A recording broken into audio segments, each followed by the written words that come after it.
Steak and potato, steak and potato. At our house, probably once a week. We are carnivores to the max.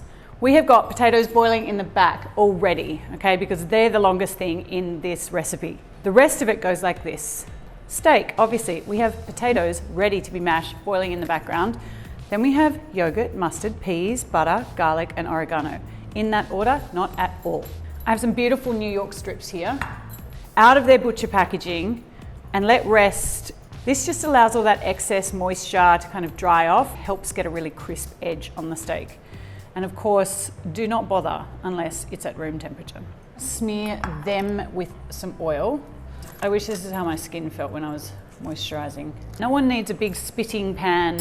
A nicer way to do it. Oil the steak, not the pan. I've got a heavy cast iron pan. You could do it on a grill, you could just do it in a fry pan. It doesn't matter. In the meantime, I'm just gonna check how far along my potatoes are. They are feeling soft, which is good.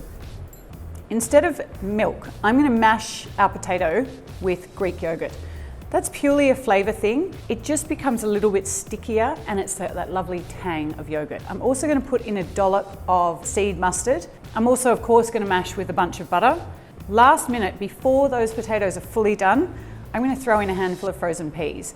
One pan, veggie and mash, done. You can sell it in as laziness and additional greens. Steaks. You want to choose your position carefully because you don't want to move those steaks. They need to brown properly on one side. To tell when a steak is worth turning is by what's happening on the raw side. What you will see is that heat is having a reaction with the top side. When you try to pick it up, it won't stick. This is a trick I kind of inherited from my brother. One of my favorite herbs, oregano, garlic. Take the little tail bit off, push down with your hand rather firmly till it cracks the garlic, and then you will see that the skin just pops off. I'm turning that down even more. It's already looking fantastic. I'm just going to crush it because it's faster. Pretend it's not there and begin chopping my oregano rather finely. You can see that the top of the meat has actually started to gloss quite a lot. Underneath, that base is becoming a very lovely, charry, crispy surface. Let's turn and see how wrong or right I am. I want to show you this. I've done this weird, awkward thing with my arm, but look how crispy and beautiful that is. That is also unbelievably crispy. I'm just going to spread that out, a bed for each steak. Let's add some lemon zest here.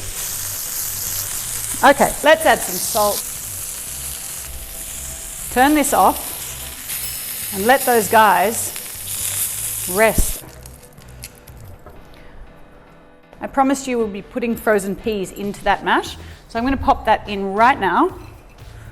They're about done. What I'm going to do, drain them over at the sink and meet you back here. Now I've used Dutch creams today. They're a delicious mashing potato. A big knob of butter, don't be shy. I'm going in with 50 grams, I'd say. I will probably add more. A lovely big dollop of yogurt. A third of a cup, see how we go? Nice big spoon of seeded mustard. Now I don't mind a little bit of a chunky mash. Find the thing your kid loves and ruin it. So the butter's melting in there beautifully. Peas are perfect. Honestly, frozen peas do not need to be cooked. I just have to try this and actually make sure I'm delivering something correct. I'm going to add more butter and salt. I'm going to fold that butter, tuck it in like a surprise, give us a nice big sprinkling of salt, crack of pepper. Most protein should rest for at least half the amount of time that you cooked it for. It looks amazing. So simple. Pimp up your mash. Pimped mash, bed of roses steak.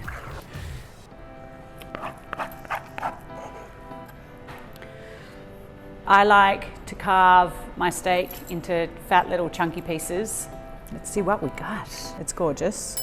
Cutting down to those herby bits at the bottom. This end bit, the gristly end bit, I just love it.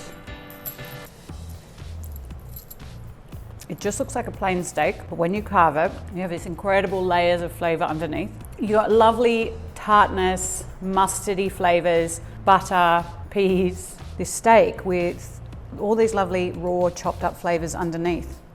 It's kind of like a salad dressing for a steak, if you will. We're done. Enjoy. You gonna have some? Need to try a bit more. You like rare? Medium. While I'm here. This doesn't count. It's not part of the dinner. Oh my God.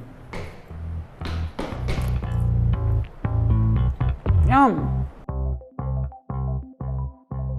Oh my God.